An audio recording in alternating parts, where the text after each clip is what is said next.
Hello friends, welcome. I am Dr. Kamal Patel, physiotherapist.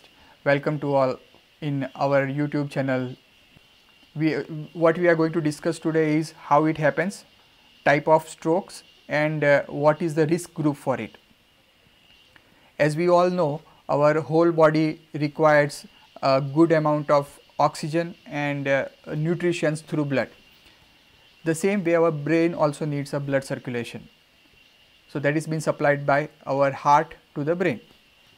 Now when there is any damage to blood pipe or when blood pipe gets clot or blocked, a particular area of the brain may not get sufficient blood.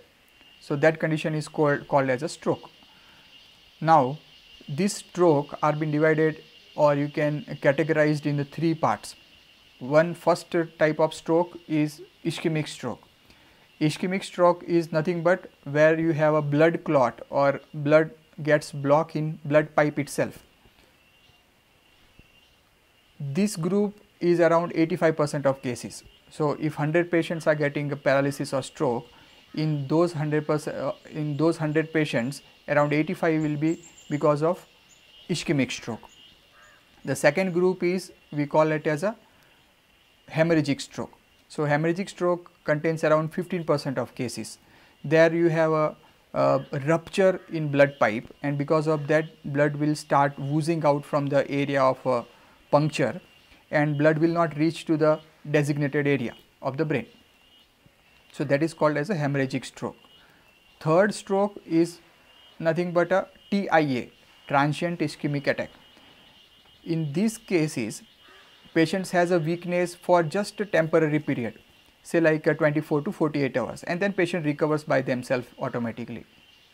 But these are the early warnings that patient may develop once again a very severe form of paralysis. So if any patient who is getting a weakness just for 24 or 48 hours, which is a transient ischemic attack or TIA, should definitely seek a consultation with general physician or neurologist to prevent to develop in a very severe form. So these were the three different types of stroke or paralysis what we see usually in medical conditions. Now what all are the symptoms for developing a stroke?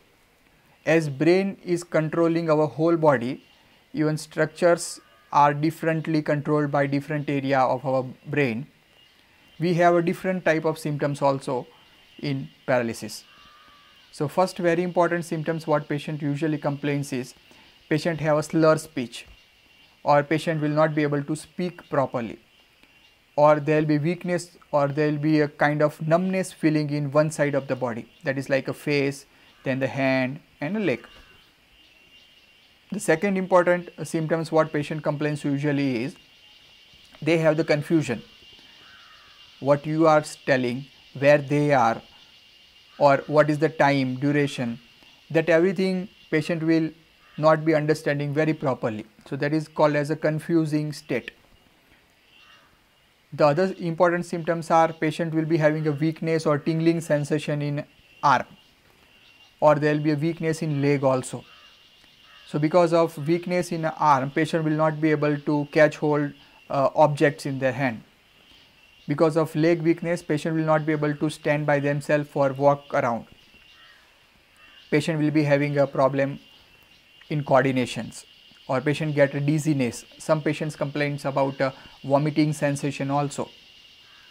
Last but very important symptoms for a stroke is headache, severe headache without any symptoms, or I mean without any previously known conditions.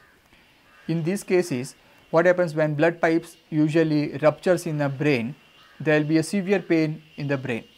So usually most probably conditions called as a hemorrhagic stroke what we see after a severe headache. So these were the all common symptoms what we see in stroke patients. Now as soon as a person starts feeling kind of these all symptoms, it's just like a race against the time. The faster you reach a hospital, there are the very good recovery chances. If it is getting delayed, or if patient reach late, the chances of recovery are also very less. So as soon as patient starts developing some symptoms, patient is better to carry to one of the proper hospital. Their doctor initially will do CT scan of the brain and they will find out what is the reason for happening this weakness or the symptoms. And according to that, if there is any clot in the blood pipe, doctor will start giving you a medications to dissolve that clot or to remove that clot. So this is the initial treatment. Once the patient is stabilized, patient will be referred to rehabilitation center or rehabilitation department. Once patient comes to rehabilitation department, we have a team of different rehabilitation specialists. They will look after for patient's deformities, or you can say weaknesses. According to that, we can treat or manage their weaknesses. Say like patient is not able to swallow a food, there will be special dietitian who will guide a particular food which will be easy for swallowing and patient get a sufficient nutrition. Same way, patient has a problem for coming out of the bed or sit to stand or walk around. So according to that, which part is weak, which muscles are weak, physiotherapist will advise what all muscle strengthening is required or what functional practice has to be done. The same way, we have a occupational therapist also who will look after for the different hand movements and leg movements training. So this rehabilitation is very important part for recovering stroke patients and paralysis patient. How severe injury or damage happens to the brain, according to that we need a time also for recovery. So recovery treatment or recovery time can be anything from say like 1 month to a year also. The more we do constantly and continuously, there are more chances of recovery and more chances of making a patient independent. So along with this, we see one risk group also who are having more chances of getting a stroke.